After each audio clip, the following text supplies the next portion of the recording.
13th, 2022 to order. Can we please rise for the Pledge of Allegiance? And please remain standing out.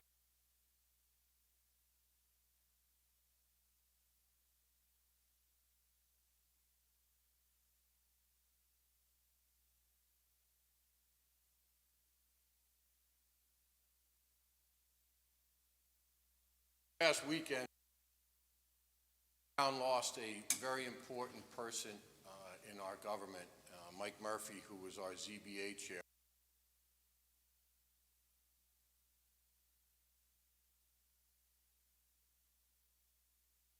Mike was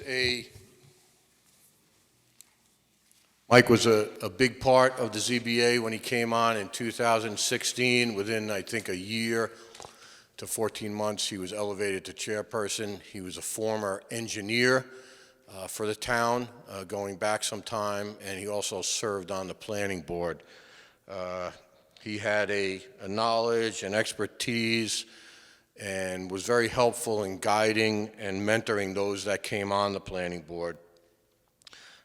And I just want to say that he will be sorely missed. I received an email from someone who's been involved in Monroe government before, Mike Egan, and Mike sent an email just expressing his sorrow, and he said, Mike Murphy was a good guy and generous with his time and expertise to the benefit of the town. He'll be sorely missed, and I think that says it all. So if we could just have a moment of silence for Mike Murphy.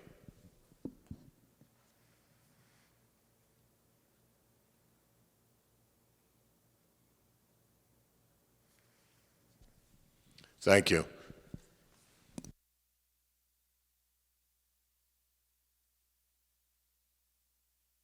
I'd like to make a motion to open up tonight's meeting.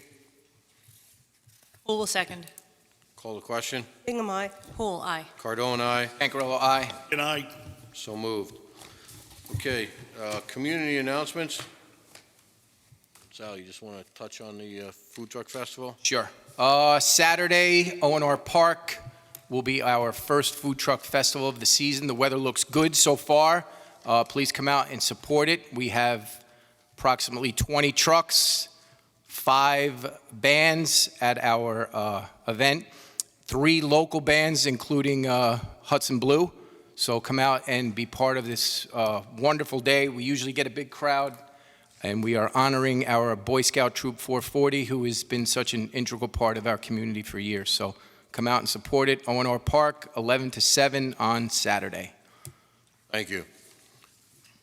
I just want to recognize the fact that our 2022 Monroe Woodbury High School girls softball team, Class AA, won the state championship this past Saturday. We have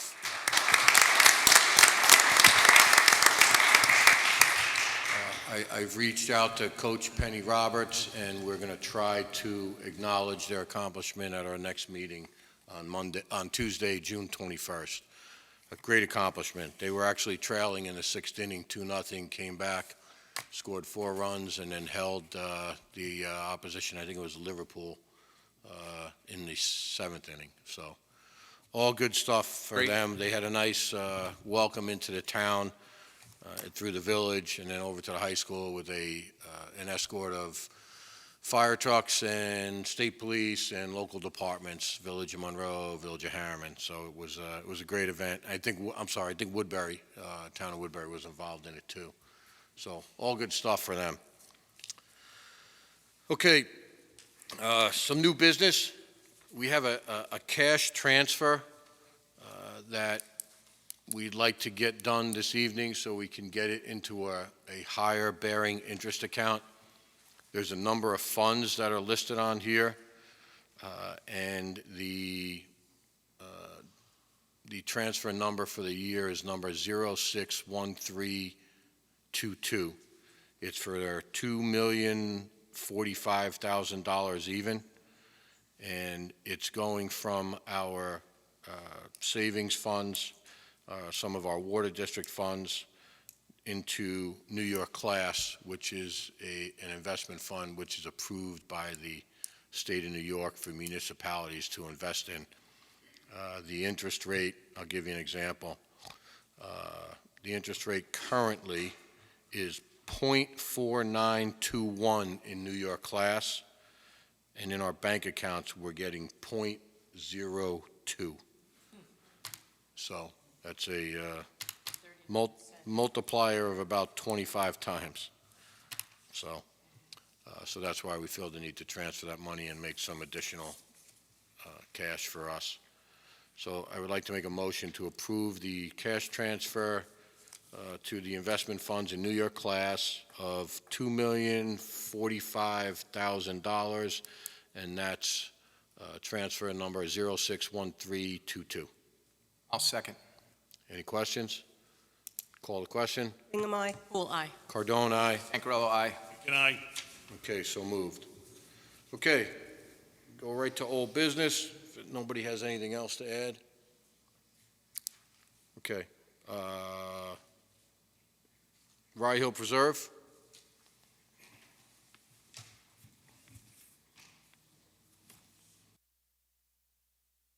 Hi, good evening, everyone, and Evening. members of the town board and members of the community. And first, I want to apologize for not turning around repeatedly to face the members that of the community that are here. I just need to speak into the microphone so you have a record. My name is Jeffrey Buss. I'm an attorney for Sunbrook Partners, which is proposing a development under the Conservation Cluster Zone. And with me this evening, I have Barry Tarek, who's seated next to me there. Barry is our architect. And behind him, I have our two engineers, Bill Schneider and Fred Munt from PS&S. And we're here, first of all, to answer questions and address some of the concerns and to make a request. I did listen to the tape of the meeting that was held the other, I believe it was June 6th, where at least two members of the public spoke. And, you know, we'd like to be able to address those concerns and the concerns also of the community. But I'd like to just, first of all, explain what it is that we're trying to do. You have a large parcel of land that we modeled after a new type of zoning you have, and it's a conservation cluster zone. And I just stress those words because there was some concern expressed about how many units we were going to put there and where they were located. In order to develop this property in accordance with your zone, one of the primary requirements is the first word, conservation. And we are legally required under this zoning that we're asking to land on this site to set aside 65% of the property as to never be developed. That's approximately 154 acres of land that we're going to purchase but never be able to use or develop. The proposal is to donate it to a tax 501c3 tax-exempt organization. We, I believe, mentioned one or two different organizations. We don't really care which one it is, but we want to donate it with easements and deed restrictions so that it will be forever essentially wild, okay? And in our proposal, there's one section where we've set aside an area for the town to develop and use as an active recreation area. And aside from that, there'll be trails, but nothing else in that area. There could be hiking trails, bicycle trails, but they will connect with the clustered developments. So what's left is approximately 91 acres of land. And even out of that 91 acres, we cannot develop every inch of that because there are wetlands and what's known as wetland setbacks, and there are slopes that we need to address, and then we need to build infrastructure.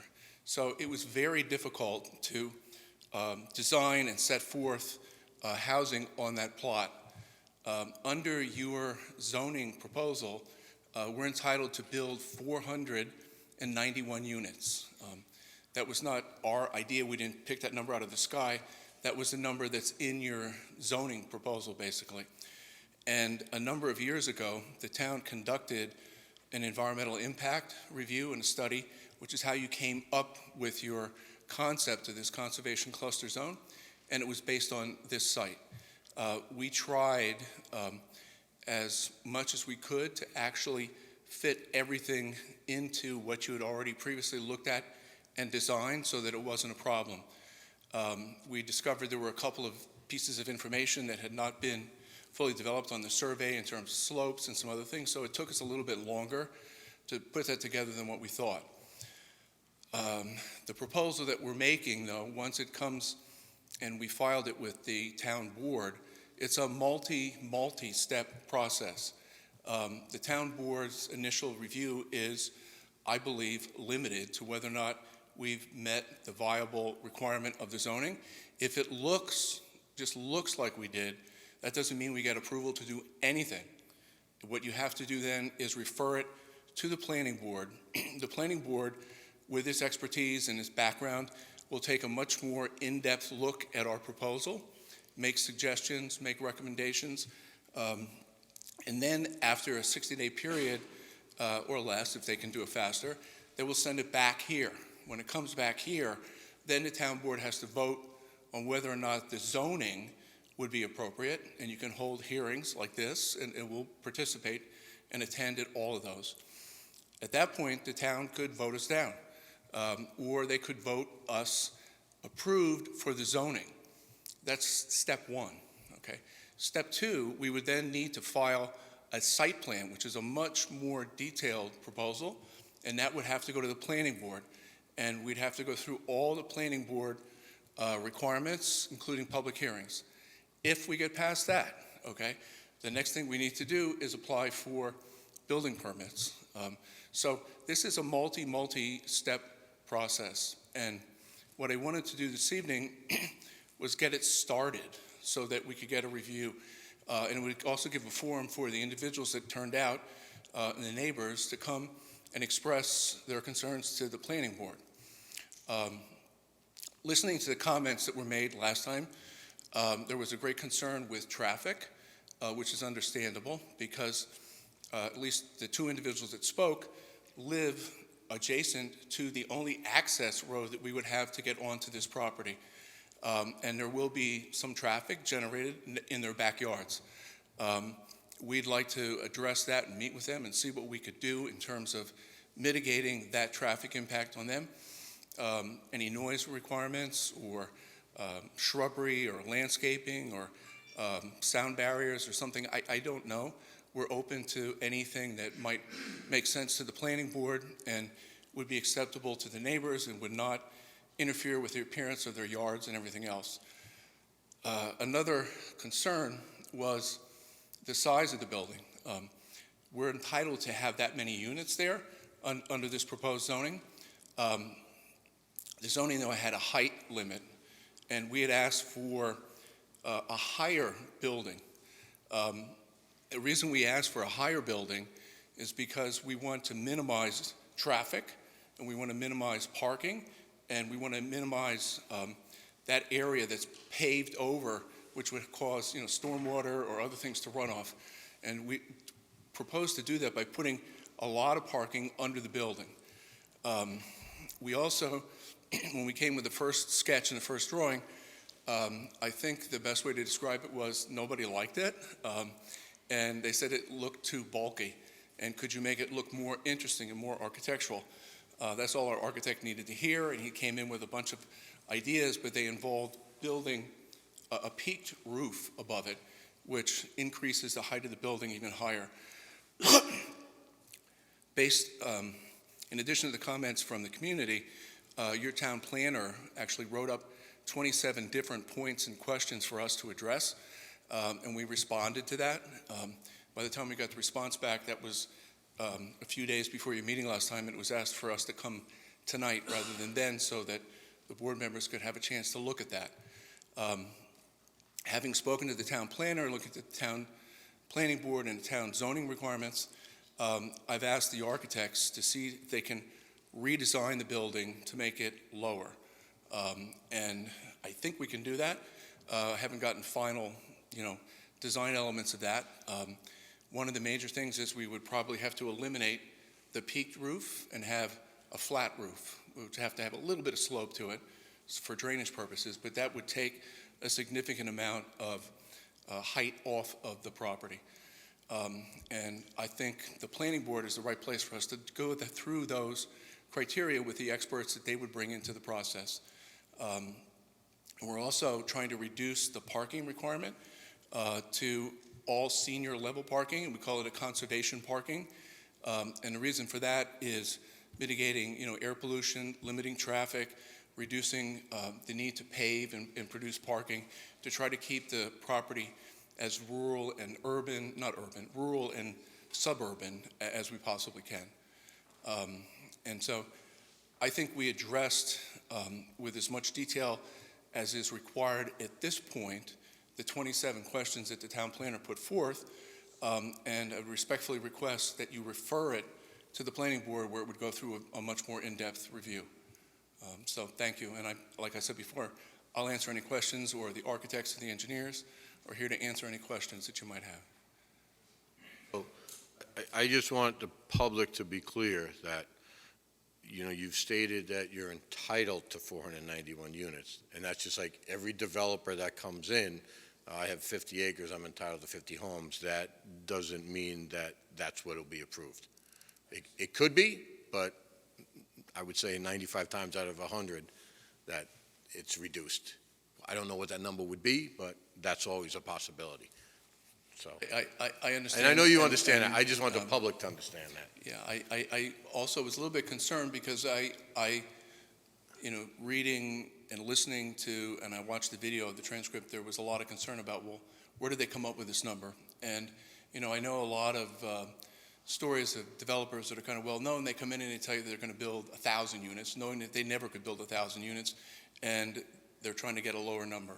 We came up with a 491 number based on the environmental impact statement that the town previously approved, and it was part of your request for qualifications RFQ that you had submitted before. That's where we came up with that number, and we think that under the conservation cluster zone as written, that would be allowed, but it's obviously up to. And I know the town and others had great concerns about the height of it, and I know Dory was going to speak to the width of it. So I took a look at the renderings that you gave us, and I took a look at the size of the apartment building. And I got a ruler, and I measured out the inch based on what the scale was, and I'm coming up with a 700-foot building for the apartment building in width. Can you guys comment on that? Is that correct?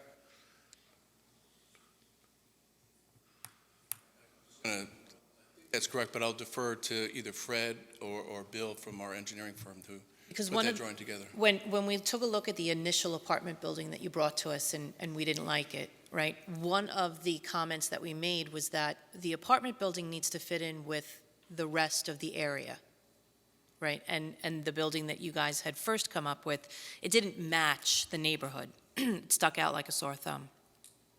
This is kind of doing the same thing. This apartment building is I think it's bigger than potentially some shopping malls. So that apartment building, one of the conditions that I'd love to send to the planning board is that apartment building needs to be downsized. It needs to be made smaller. We can't put a building the size of that into this area.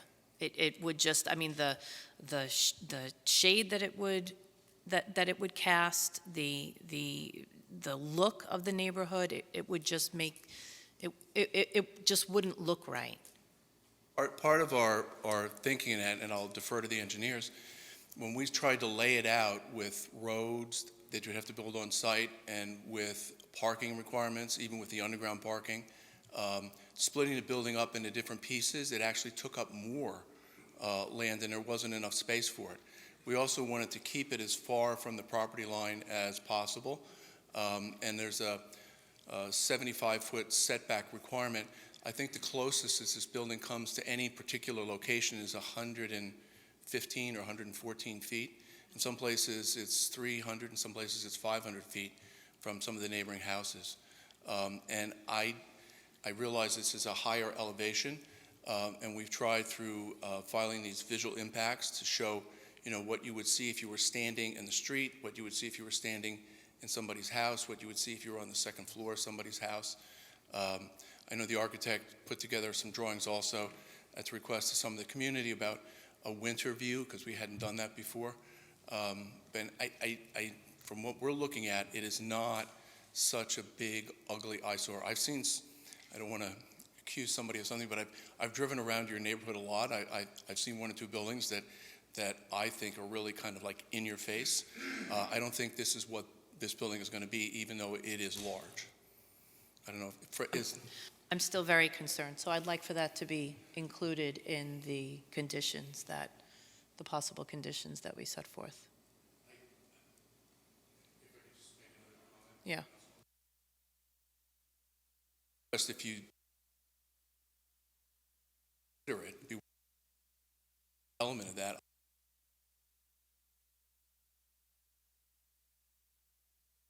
Else, those conditions, environmental impact. I don't think, correct me if I'm wrong, it's not saying it a condition in a legal sense, but rather something to be reviewed by the planning board Yes, specifically. yes. But not as a condition of approval.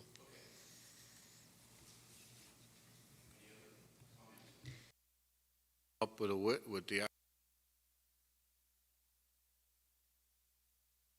What's that? 700 feet. Okay.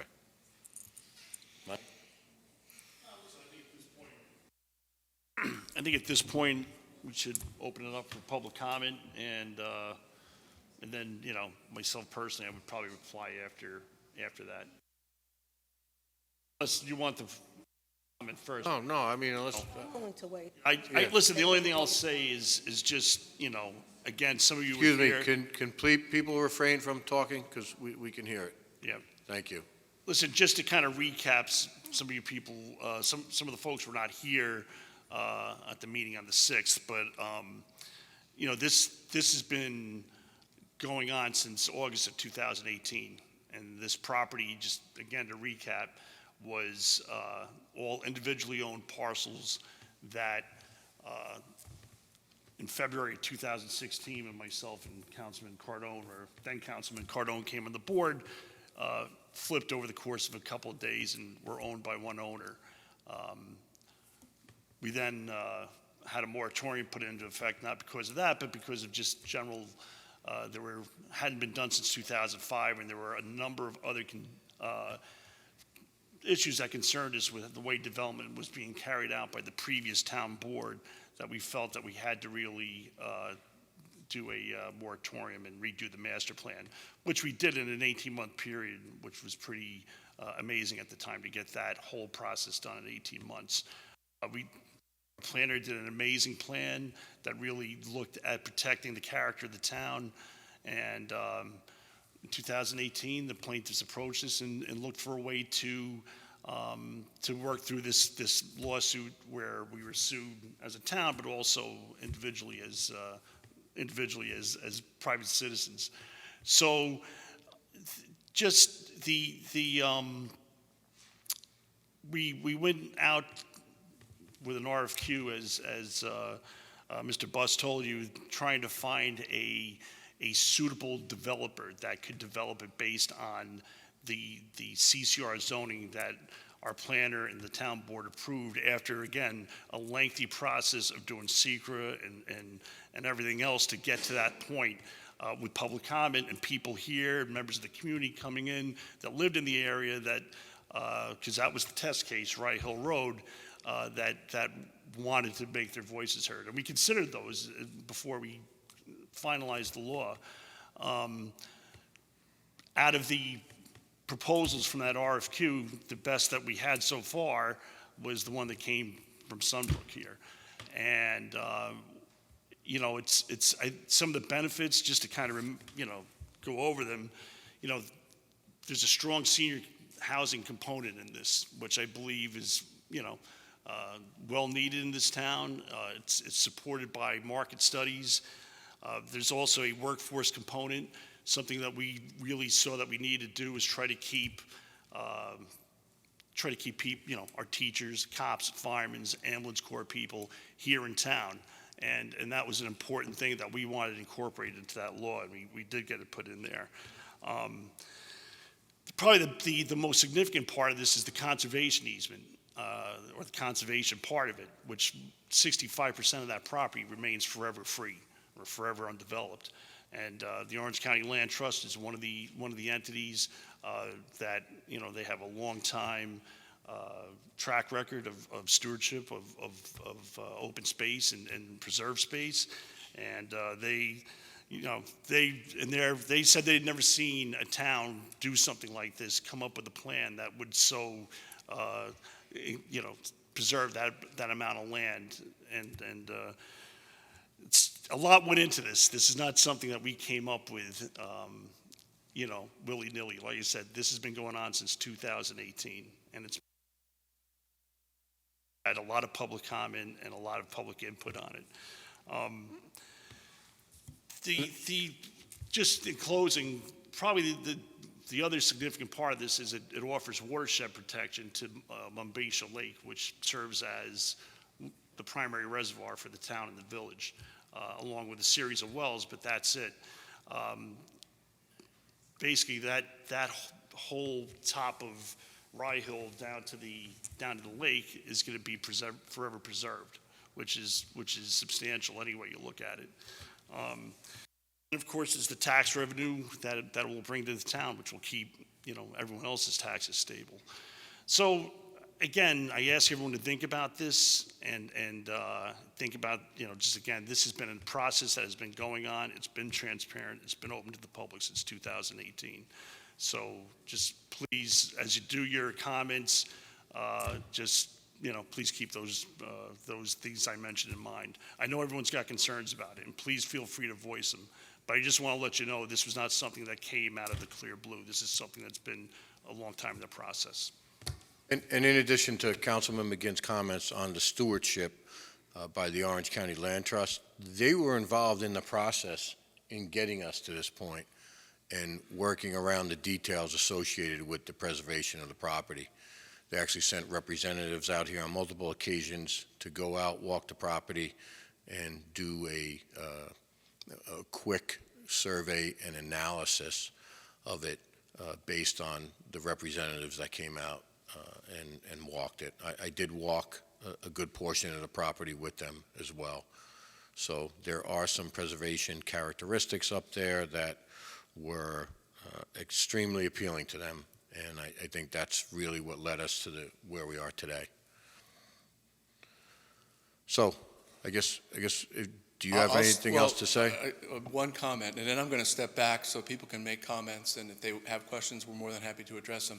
But in addition to the points you mentioned about increased tax revenue, preserving conservation, preserving Mombasa,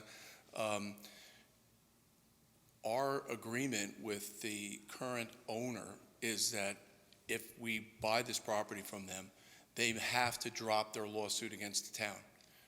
We didn't start the lawsuit, okay? But I don't want to be in a fight over something that somebody else had a problem with. So that is kind of another benefit for the town. So, okay, thank you very much. Thank you.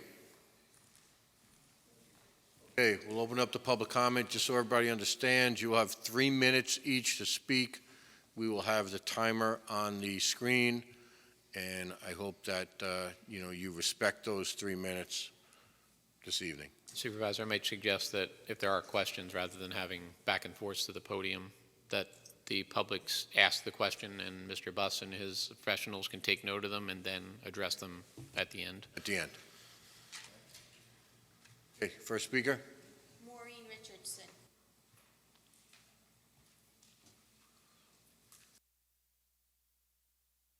If you want to speak, you're more than welcome to come up and sign in. Yes. Good evening. So, just based on the prior meetings and the prior transcripts, and like you said, this has been going on for quite a while, from like 2018, and some information published in 20. I do just have to mention, or preface that, this is the following scenario is something that is my understanding, given the prior information before you guys asked the developer to make certain changes. So with that in mind, and with the fact in mind that, you know, I'm pro-conservation, I do understand that this was a large effort and a positive change. We all that with the lawsuit been going, that we have to be careful with that this is settled fairly for also the best interest of the residents nearby and not only for just the town board and you as individuals, which I understand is a very complicated situation to be in. So from what I see it, the town of Monroe has been sued by a developer for over 4 years, and the settlement of this suit comes in a short window of time where the current developer agrees to sell the land for what I can only assume is a price very high above market value in an already inflated real estate market. That the prospective buyer is already seeking a height variance before purchasing, possibly based on reasonable return. The variance he would be asking for would be a whopping 18 to 20 feet over the published CCR requirements, which online are listed as 35 feet and a maximum of 2.5 stories, but some other numbers have been thrown around. So I did want to point out that discrepancy for the town code. So I can only assume that the prospective buyer is also being granted a variance on occupancy based on the town code as well, because from what I can garner, this is located in a residential zone ZRR1, which is 1 acre to a lot and 1 home on 1 acre. And according to the CCR guidelines published, that's approximately also based on some information that was given to us for the total project scale, including Rye Hill, Eagle Ridge, all of those that are listed. It's listed as 266 acres. So I don't know where 491 is coming from other than the environmental impact study, but that doesn't align with the CCR guidelines given to the public. Also, in that same code, it's listed as occupancy being calculated as usable or based on usable acreage. And given the fact that there's wetlands and protected streams, they're not considered usable acreage. And many times a developer would be granted actually fewer, like you had said, units than a 1-to-1, as well as based on usable acreage, it would be less than even the 266 that had been listed on a prior document. So 300 is quite a large number of units, and especially like you had pointed out, in 2 football fields. That's the size. 706 feet is 2 football fields right next to each other, and 300 is another football field. So not only is this development being considered in its current state, it's being asked to be considered at an accelerated rate by the developer so that he'll be able to purchase the land without incurring more charges and fees. Got to wrap up because your time was up a little while ago. Okay. Essentially, we need to determine what's in the best interest of the town of Monroe and not be in a stranglehold by this lawsuit, and the best interest of Prestwick, Hawkshurst, and Orange Turnpike without a conflict of interest.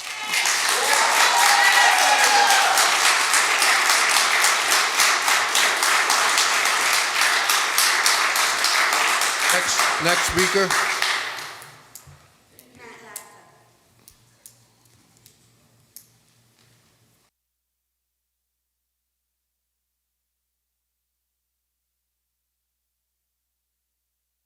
Good evening, Matt. Good evening. My name's Matt Ladka. I live at 1345 Orange Turnpike. A couple things that I have concerns is I've lived there, as I said the last meeting, all my life. I've been in those woods numerous times as a young boy and as an older man, or an older gentleman, maybe I should say. It is all rock. The whole place is rock. The only way I could physically see any kind of development going back there is there's going to be a tremendous amount of blasting going on. And what kind of impact is that going to have on my house, on my water system, on my septic systems? I have no idea. What kind of guarantees? Because I'm right backed up next to there. I do know that they were back there doing, I don't know, 10, 15 years ago, test wells. Any well that you see back there, there is rock all over the well. So it's proven fact. It's on a ledge. So that's a number one concern of mine. I was listening to what was said, and I understand this is a multi-purpose, a multi-step process. And I'm glad we're here early to bring up our points and hopefully get them adjusted in the proper way. But another thing is that I don't understand how we're minimizing traffic onto Orange Turnpike. And that's a huge concern of mine because I'm right there.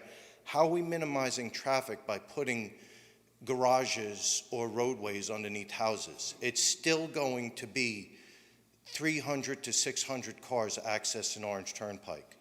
I see before, and I didn't bring it up the last time, but I know there is a curb segment in through Prestwick Gardens that comes through there. To me, it seems like a more viable option. I don't mean to say anything bad to Prestwick Gardens, but that's a little bit easier access or entrance to that area. I know that we need two methods of egress to this property. Maybe one can be building a bridge over the wetlands. I don't know what that is. I know, I'm very concerned with the road coming next to my house for multiple reasons. Lights coming in, it's about 5 feet, 10 feet from my pool. All those things. We could go over, I could spend hours on that. The other thing, and I was sitting jotting down some notes, and the last lady mentioned this, but I'll mention it again. Let's just use the number 300 acres that are back there. And I know it was like 291 or whatever it was. They're giving 65% back to the town of Monroe. They're using, the rest to develop on. With that said, most of that land from what they're giving back is going to be wetlands. It couldn't be, at least, maybe not all of it, but a lot of it would be from what I'm looking at. Maybe I'm wrong with that, but I don't understand how that could have been developed anyway. So that's another thing that I have.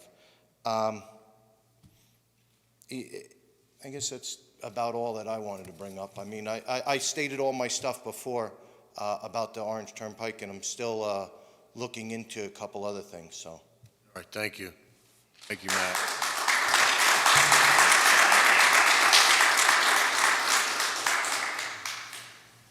Next. You should just get laid out. There you go. Carol Hawkshurst.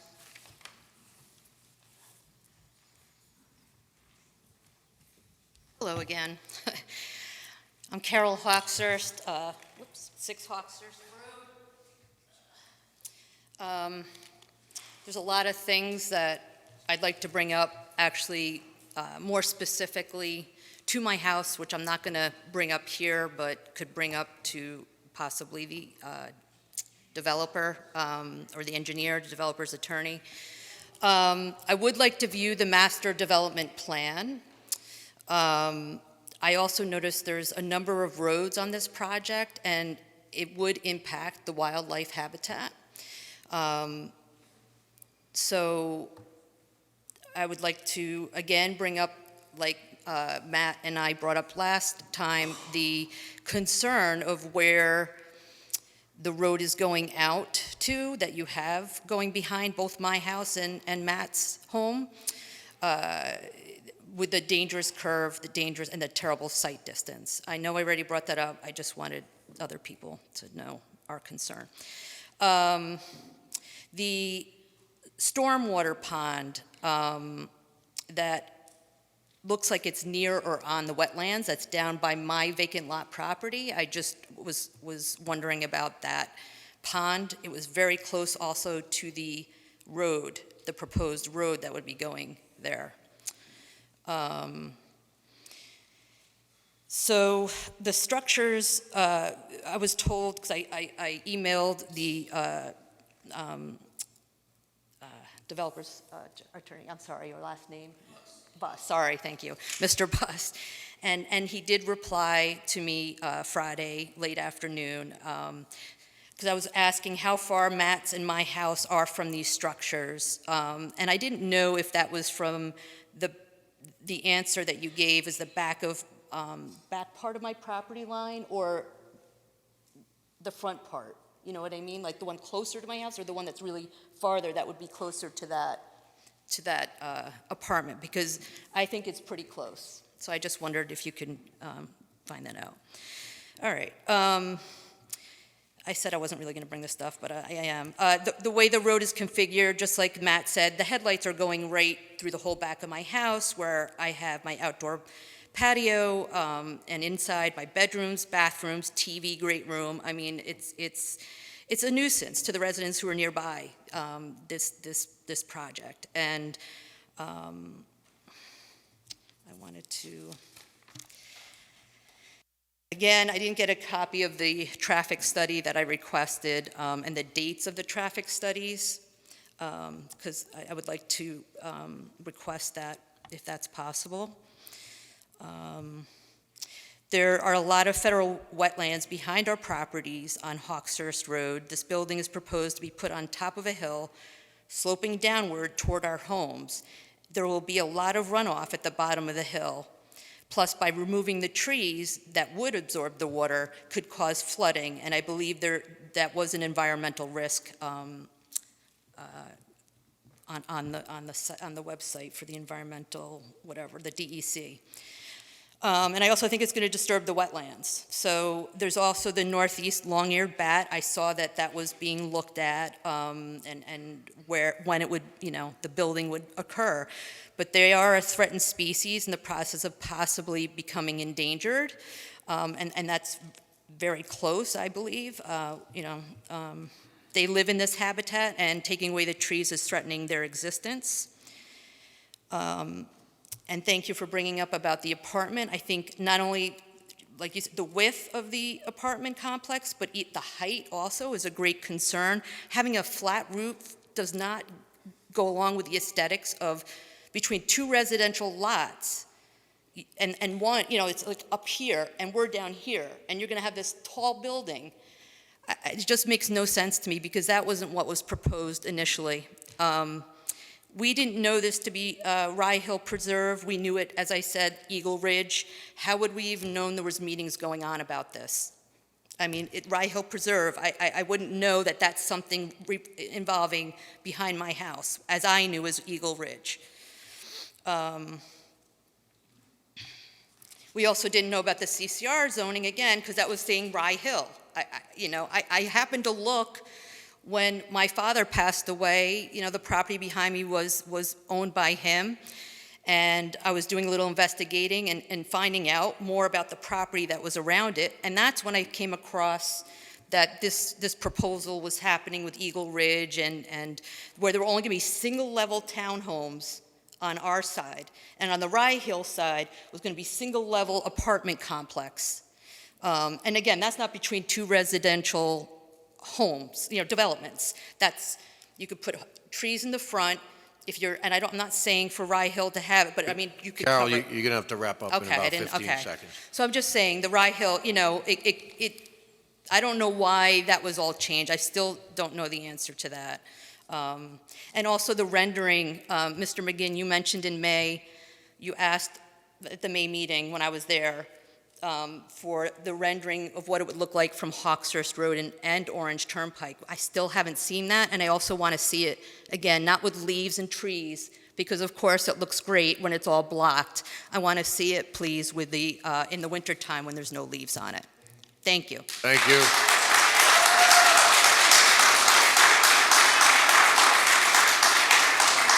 Go ahead. Kathleen Rockwell.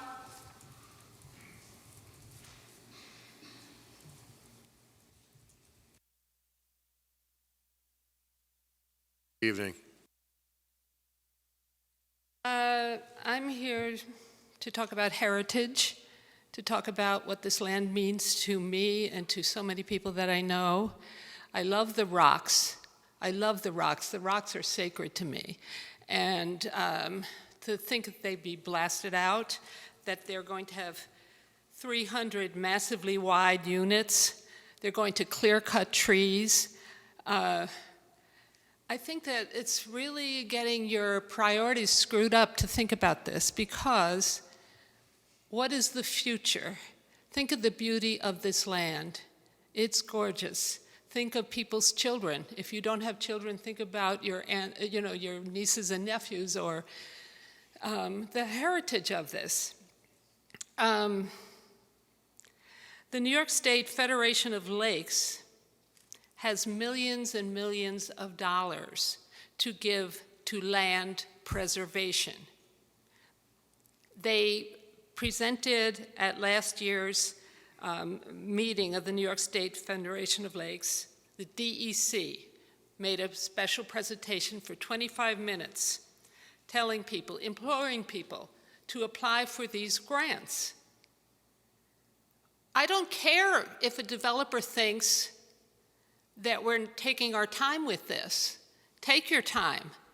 This is sacrosanct.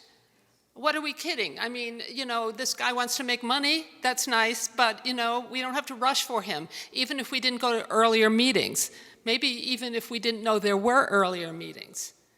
So think about that, think about children, think about water preservation, think about the wetlands, flooding, the animals. Think about how we saved Sterling Forest. I know someone who is intimately involved with the saving of Sterling Forest. The Rockefellers wanted to take it over. And two guys, one of the guys that I know, stood on the table, at the conference room table, and started yelling, "Save Sterling Forest." And guess what? They saved most of it. So these are things I would like you to think about. I implore you to think about. I implore all of you to think about. Thank you. Thank you. Next speaker.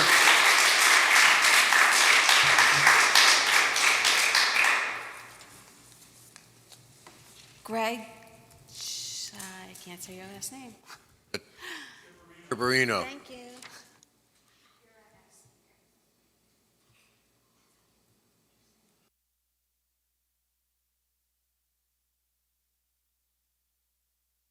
State, Greg, just for the record, just state your name and where you Greg live. Chipperino, 353 Rye Hill Road. Thank you. It's the first meeting that I know about. I've always known that they've talked about development over there. I didn't think that they were going to put, are these apartment buildings? A portion of them are, yes. What's the percentage? This is not a question and answer. If you want to speak, you can speak. Okay. The questions will be answered by All right, the... so what would be the percentage of apartments? What would be the percentage of residential? Would the residential have a 1 acre property? The flat roofs, would they have mechanical units on top of the flat roofs, and would there be parapets around there to hide the mechanical units? I asked, where would the water go, the rainwater go? I know other people asked. Where would the sewage go? Would they be tied into the sewer plant in Harriman, which is already overburdened? Do they already have sewer permits in there? How would anybody have found out about these meetings? My question is, I found out through someone that I know, and I don't know how else I would have found out if they didn't give me a call. Well, don't know why you guys, maybe you did, didn't send out flyers or anything like that, especially at least to the people around Rye Hill Road. I think it's going to look like a mall. I don't think you would let a mall be built up there. It's a similar structure. Who's the owner? Who's the builder? And who's going to live there? Is there low-income housing there for the general public? Is there senior citizen housing allotted on any of those apartments or residential units? Like I said, I just made these questions up as I was sitting here. I'm not prepared, but I think we should look into all of that. And as far as the green space goes, they mentioned parks. Are these parks going to be built by the developer? Who's going to maintain and pay for the parks once they're built? And that's about all I have for right now, guys. Thank you.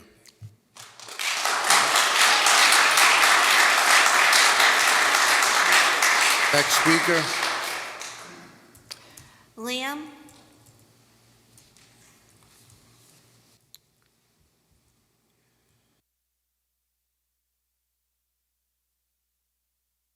Hi, everyone. I am Liam Weishart at Evening. 279 Harriman Heights Road. I just wanted to say, I really appreciate members of the town board are asking, I think, the right questions about this project. I think, that excellent work has been done. I was reading through how the CCR process works and being able to set aside a large amount for open space, municipal parks, that's all great. What I'm uncomfortable about and what I came here to say is I'm uncomfortable with the way that this lawsuit is being discussed. I don't like that the developer's lawyer was able to come and say, oh, well, if you approve this and give me my zoning, then... Quiet, please. Then the lawsuit's going to go away. I read through some stuff that came out from the lawsuit. It's obviously complete bogus. I'm so sorry that you guys had to deal with it. This previous developer, it's a terrible situation, but I do think that this needs to be judged exclusively on its merits, and that this discussion about the lawsuit, especially from the developer who would be buying the property, is not ethical. Thank you. Next speaker. Christine Durso?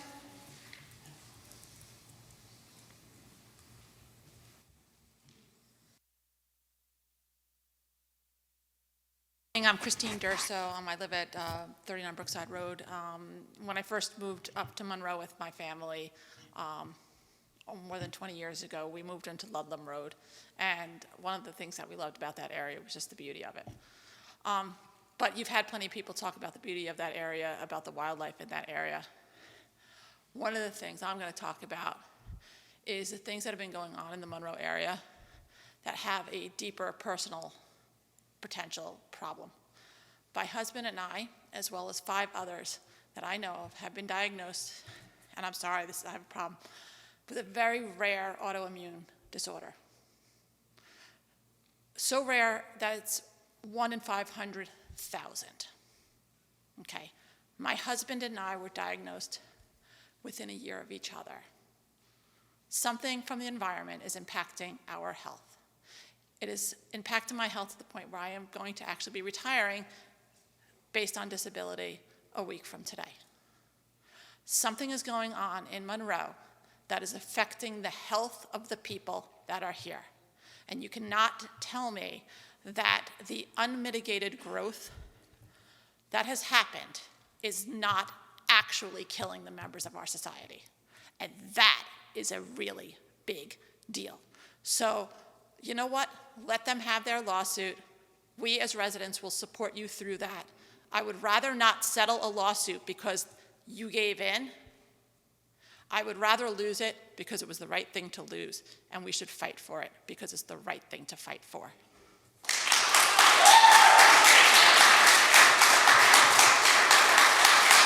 Anyone else? Did anyone else want to speak? No, okay. Mr. Buss, did you want to answer as many questions as you can? Thank you, Supervisor Cardone. And I was taking notes on my phone. I was, trying to do it by speaker. The first one, I believe, was Ms. Richardson. I think, comments that she made, like about the lawsuit should not, dominate your decision-making process. That's not what we're intending to do. We didn't bring this lawsuit.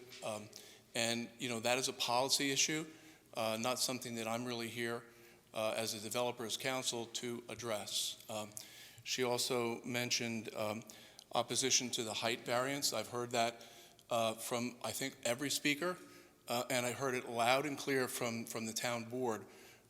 And we are making every effort, and believe with some refinement to it, maybe in front of the planning board, we'll get it down to the 40 feet. I believe There was a question about whether it should be 35 or 40 feet, and your town attorney might comment on that, but I think, if I recall, the specific language in the conservation cluster zone says 40 feet. And there are other provisions of your zoning code talking about different types of zoning that have 35 feet. So that's where the 40 feet comes from. Mr. Latka talking about the rocks on the property and a lot of blasting. That's far down the road from us. If that turns out to be a major issue, our plan is not to do a lot of blasting. That would make a lot of things different for us if we had to do that, and I understand there is a lot of rock there, but that's a major concern for us as well. How are we minimizing traffic by putting parking under the garage was another question Mr. Latka had. That does not minimize traffic. What we're talking about is parking that's more convenient for the residents and parking in a way that it doesn't cause more runoff from rain and stormwaters by keeping it under an existing structure rather than paving other areas of the property. The traffic reduction would come if there was a conservation parking requirement equal to the senior parking requirement, and that might impact it. Both Mr. Latka and Ms. Hawkshurst asked questions about the traffic and the traffic study. We have a traffic engineer, Creighton and Manning, preparing a traffic report for us and a trip generation analysis for presentation if we get to the planning board. We are doing the study now because we had a concern that taking it in the recent past may not be an actual accurate measure of traffic. The pandemic threw off a lot of different things. A lot of people maybe were working from at home or not out as much. I think traffic may or may not have increased since then. That's my own personal observation. When I'm out driving now, I'm more likely to be stuck in a traffic jam than I was a year ago. So we think that's important. We also have data from prior to the pandemic on traffic that was generated as part of the environmental impact statement, and so we're going to compare and contrast those two. One of the things we've asked the traffic engineer to take a look at is whether or not this curve and the visibility on Orange Turnpike, I believe it is, poses, a safety hazard, and if so, what, if any, other alternatives do they suggest to that? There was a question about whether or not we'd considered using, Presswick as an alternative. We have an emergency exit, I believe, off that way. Is that correct? That's correct. Okay, so we had not planned that as a separate road. We didn't want to have people driving through the property. We wanted to kind of minimize it. We thought that might actually increase traffic, so people might try to drive through there to get from one point to another. But we're more than willing to open that up and would look at that with the neighbors and with the planning board. We're aware of the long-eared bat, and we've taken a look also. There's a separate website that New York State maintains about other endangered animals, and we don't see anything else there. But if somebody's aware of something, we certainly would want to consider it. There were a couple of comments, Ms. Hawkshurst, and I think Ms. Richardson, and I'm looking at my notes, somebody else, about requirements of the conservation cluster zone. It is actually online. You can Google, you can just go to Town of Monroe zoning code, and it comes up, it takes you to a link. It has the entire code there. 5794 is at the end of the zoning information, and you can pull it up and read it there. Let's see, Mr. Tripperino asked what is the number of apartments versus other types of structures. There is a plan, as I said, for 491 housing units. 191 would be townhomes built together as a clusters, primarily on the Rye Hill side, and the 300 apartments would be on the Eagle Ridge side. In terms of, we have a requirement for 20% affordable housing. It's not designated as low-income housing. It's designated as workforce housing under your zoning code, which means less than 100% of the area median income under HUD guidelines, which I think at the moment for a family of four is about $104,000. So we'd have to build, housing that would take care of that. There's also a requirement that 15% be set aside and reserved exclusively for seniors. So we'll do that. Although not required, we do recognize that some of those individuals may have disabilities, so we would build, accordingly, with extra ADA use and manipulate housing. The parks, we're not planning on building the parks, and if you look at the drawing, you'll see that we proposed providing an access road with what I call a pervious surface, meaning that rainwater could go through it, not paved, but like gravel or pea body, whatever they call it, something like that. And that would provide enough room for 2 athletic fields and an amphitheater, which we kind of drew where they would be located on the property, and we would grade and make it available so that it was level. What else? People ask questions about the sewer. The town code requires us to hook up to municipal water and municipal sewer. So that's what we're proposing. We're not proposing a private sewage company or building septic fields or anything like that. And I think you need and would want sewer there because you're close to the town water supply. Comments I could. Hawkshurst, she had asked for a complete copy, a paper copy of the master development plan, and I believe the engineers brought one for her. And all the things that we filed with the town are filed also electronically. So that people, I don't know how your town board maintains them, but if somebody can't find it there,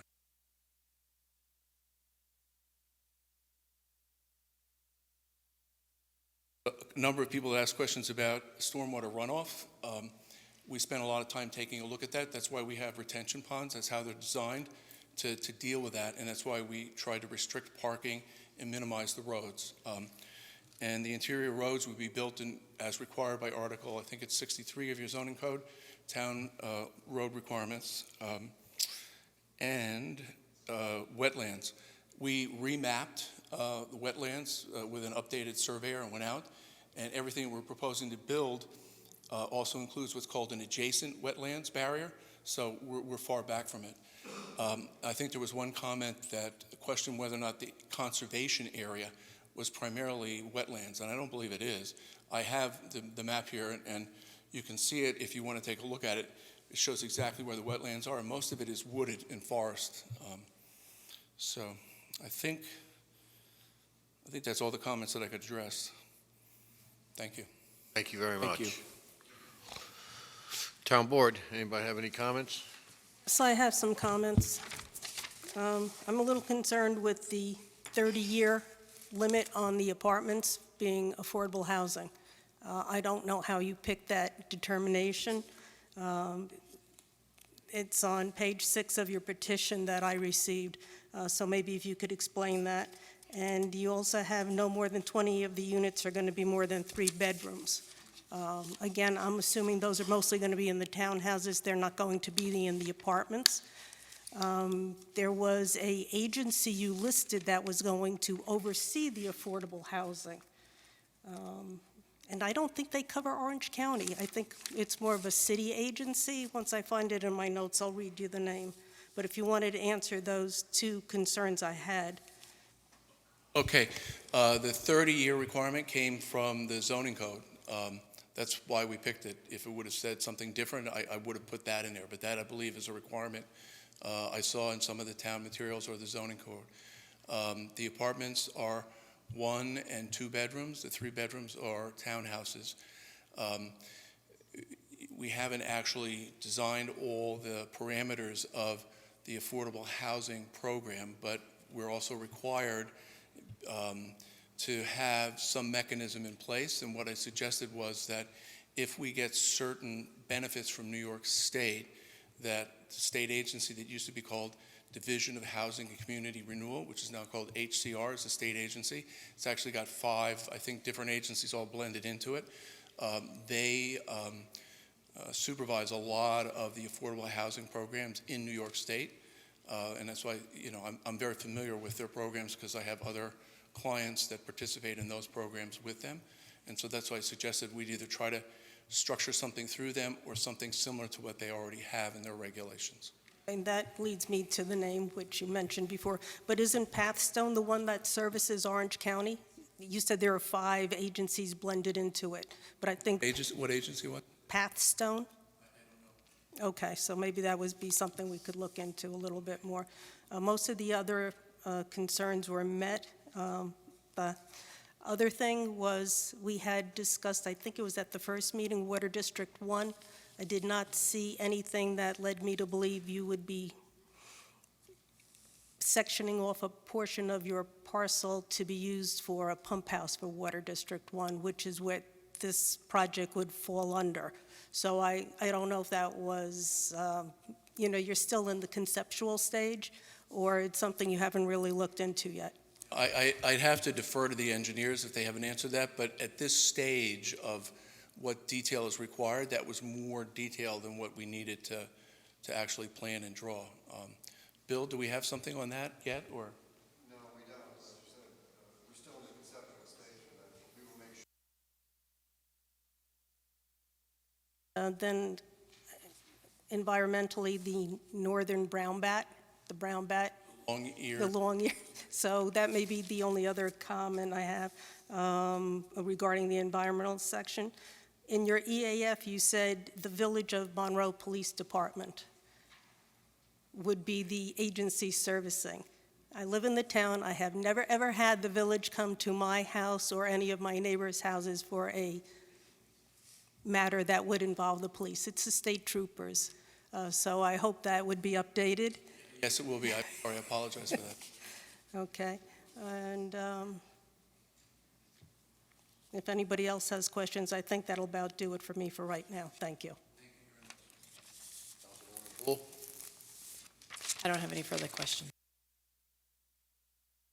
Councilman Scarpello? Questions? Councilman McGinn? Basically, I don't have any questions for you. I just want a couple of the concerns that were raised by members of the community here. The Rye Hill Preserve, that's not, the CCR was not, it was done on the Rye Hill corridor. That's what it was done on. It wasn't done on, that's the name that the developer, Sunbrook, is giving the, yeah. Well, I mean, I'm just saying, yeah, I mean, I live on Rye Hill too, so, so. Yeah, so it encompassed all those properties that were previously in the, previously part of the DGEIS that the town board did in like 2004, that, myself and other members of the community got out and kind of were against about how that was done back then. So, but just as, from a notification standpoint, we do it as it's always been done. It goes on our website. It goes, we put it in the paper. It's got to be posted. We also have constant contact, which we've been doing for the last 3 years? Yeah. 3 years? Yeah. 4 years? So, if you're on constant contact, you get the notification from that. Councilwoman Hool just, we redid the town's Facebook page, so now that information is up there also. So, again, this has been done transparently. There's been no, again, going back 2018, 2019, a lot of hearings and town board meetings were held about this holding. So just wanted to kind of.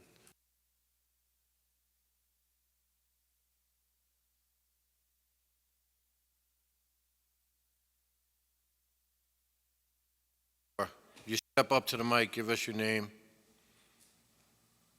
where you live. I know it's not Texas. Sorry. My name is Ina Sobel, and I'm actually looking into purchasing a property here. And this is really concerning, so I have a couple of questions for the developer. Right ahead. One, have you guys done any boring tests?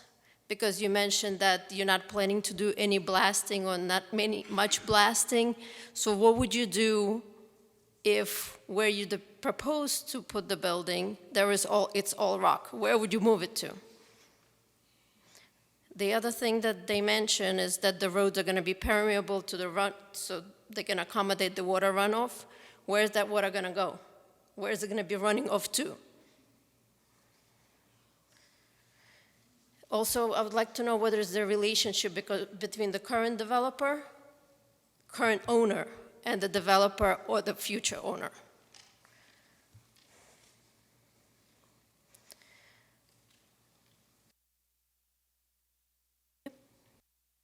Us?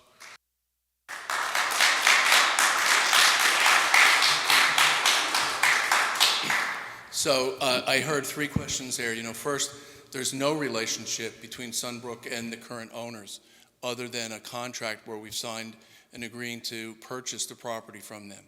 Secondly, in terms of runoff, that's the whole design of the retention ponds, and that's what the engineers were looking at, and that's where it would go. In terms of the roads being impervious or pervious, let me just clarify. When I said access road being pervious, that was for the recreational area.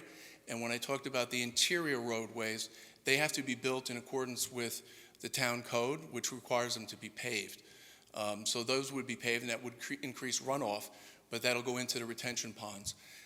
Blasting, if we have to do some blasting, we'll do some blasting. But what I wanted to say is, if I heard one of the comments, maybe I overreacted to it, but it sounded like I was trying to build a project on something that's totally rock. And if everything is totally rock and we had to blast and blast and blast, it not only would be very disruptive to the community, but it would not be economically feasible to blast and that much. It would cost too much to build, and we'd have to either not buy the property or figure out some alternative development use. I don't know what it would be, but we would hope to be able to get parking underneath the apartment building particularly for the ease and the convenience of the seniors. And as I said there, the idea was to limit the amount of land that we'd need to pave for parking, because there's a lot of parking requirements under your code. So thank you. Thank you. Okay. I have one further comment.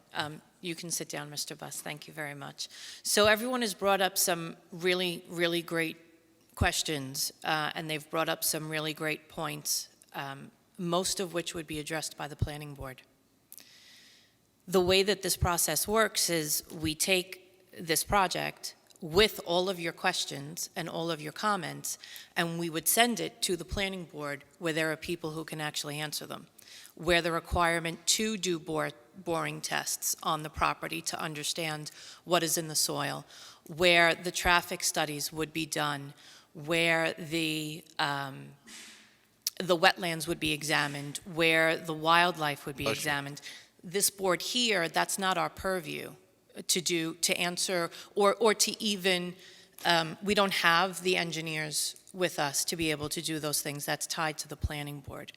So what I'd like for you to understand is that what we're being asked to do right now is say, do we want to take a property that was originally planned on being developed with somewhere in the range of 200, give or take, 200 homes, single-family homes, with accessory apartments, so that would increase the number of families who are living there. And that would be developed across the entire acreage. Do we want to entertain that, or do we want to entertain an idea that would take those properties and push them off to one side and preserve a greater piece of land? I wish that we could answer those questions that you have, the technical questions, but we just can't. And the people who would be able to answer those questions, including sending mailers out. So once a project goes to the planning board, that's when the mailers get sent out to the adjacent properties. Adjacent properties wouldn't necessarily be notified of zoning changes. It's only when the project actually comes to fruition. So that's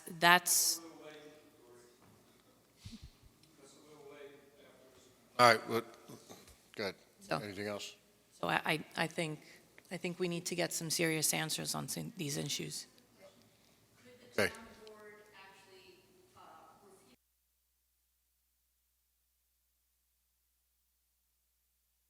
Do me a favor, Carol. Could you just come up to the mic, please?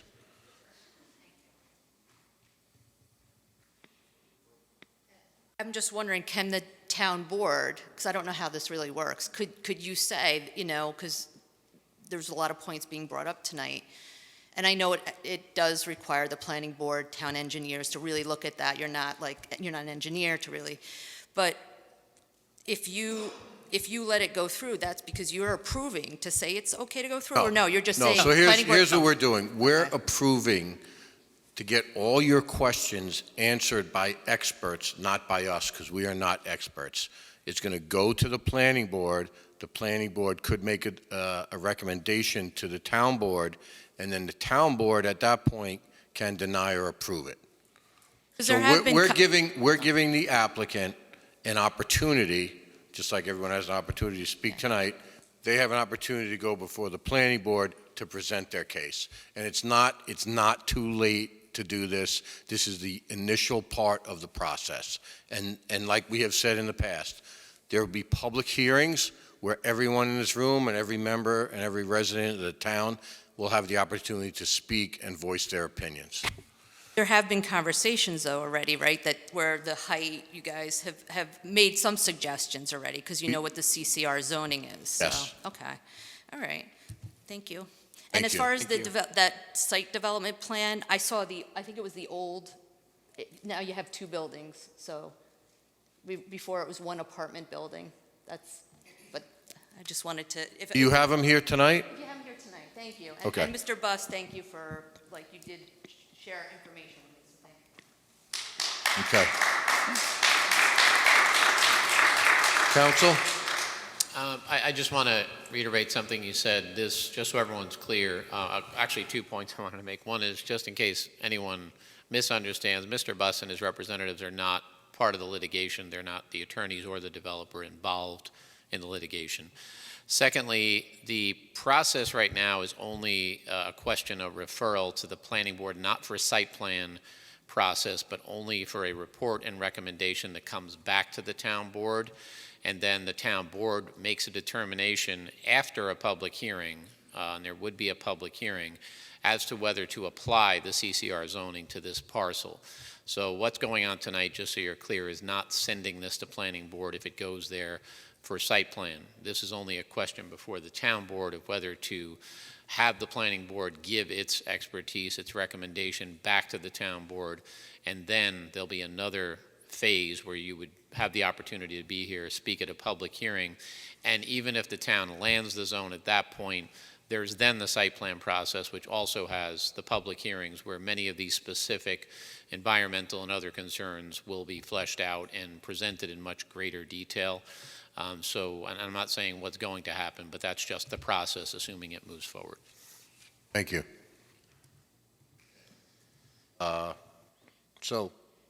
We have a resolution to refer the Conservation Cluster Zone application to the Town Planning Board for report and recommendations. I'll make that motion. I'll second. Any other discussion? Call the question. Bingham, nay. Hall, aye. Cardone, aye.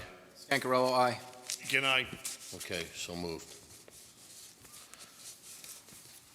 Next item on the agenda is executive session. So I will make a motion to come out of the regularly scheduled meeting, go into executive session to discuss litigation. I'll second. And a personnel issue. Is second? Second. Call the question. Bingham, aye. Hall, aye. Cardone, aye. Scancarello, aye. Good night.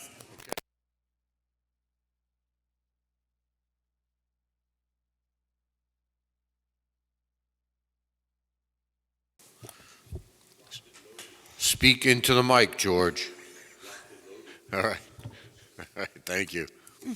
Okay.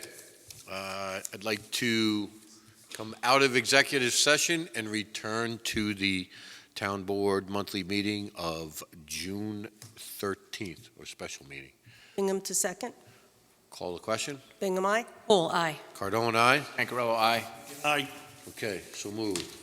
As there were no decisions needed to be needed to have a resolution passed. If there's any other business before the town, please voice your opinion now. Otherwise, I will make a motion to adjourn this evening's meeting at 8:48. Who will second? Call the question. Hingham, aye. Whole aye. Cardone, aye. Scancarello, aye. McKenna, So moved. Thank you all.